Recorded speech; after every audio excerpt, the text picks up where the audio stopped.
This channel does not promote any violence, harmful, or illegal activities. All content provided by this channel is meant for an educational and information purpose only.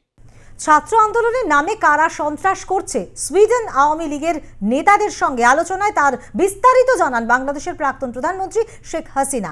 সেই আলোচনার কিছু অংশ তুলে ধরা হয় আওয়ামী লীগের official Facebook পেজে। সেখানে দেশের অন্তর্বর্তী সরকারের কাজের নিন্দা করেন, পাশাপাশি দেশের দ্রব্যমূল্য বৃদ্ধি নিয়েও মন্তব্য করেন। আজকে আমি একটু বলবো, ক্ষমতা আসার পর তাদের লুটপাট এবং দুর্নীতি এমন পর্যায়ে গেছে যে ব্যাংকগুলি কাজ করতে পারছে না। কয়েকটি ব্যাংক দেউলিয়া ঘোষণা দেওয়ার পথে হাজার হাজার কোটি টাকা ছাপাচ্ছে। এটা ঠিক, টাকা ছাপিয়ে ছাপিয়ে টাকা দিচ্ছে,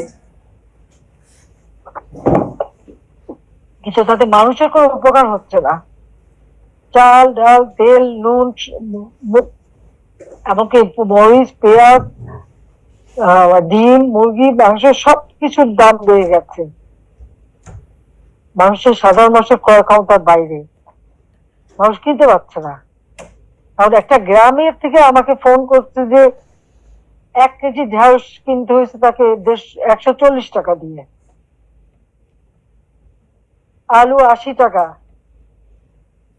চাল সেগুলিও এখন মোটা চাল যেটা সেটাও 80 টাকা, 70-80 টাকার উপরে। এভাবে প্রত্যেকটা জিনিস দাম সাধারণ মানুষের ক্রয় ক্ষমতার বাইরে চলে গেছে।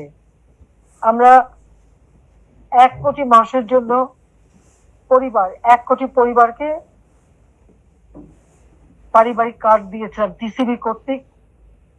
30 টাকায় চাল এবং অল্প দামে ডাল, তেল, চিনি এগুলি যাতে কিনতে পারে সেই ব্যবস্থা করে দিই।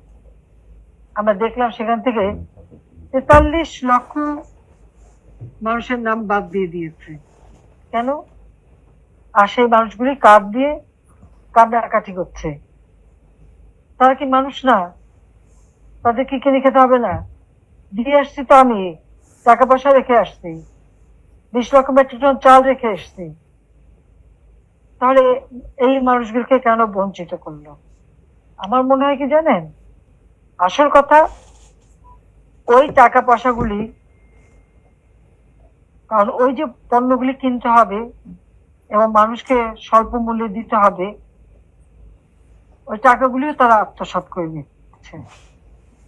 গরিবের টাকা খাওয়া এটা তো আমাদের ইউনূস সাহেবের কাজই, ক্ষুদ্র ঋণের নামে গরিবকে শোষণ করা। আর কাজে এই টাকা লোভ সামলাতে পারেনি।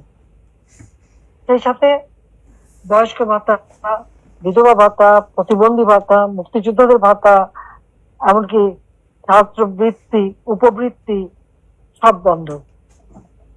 তাহলে সেই টাকাগুলি যাচ্ছে কোথায়? আমি তো বাজেট দিয়ে এসেছি 7 লক্ষ কোটি টাকার কাছাকাছি, 97,97,000 কোটি টাকার বাজেট, 8 লক্ষ কোটি টাকার বাজেট।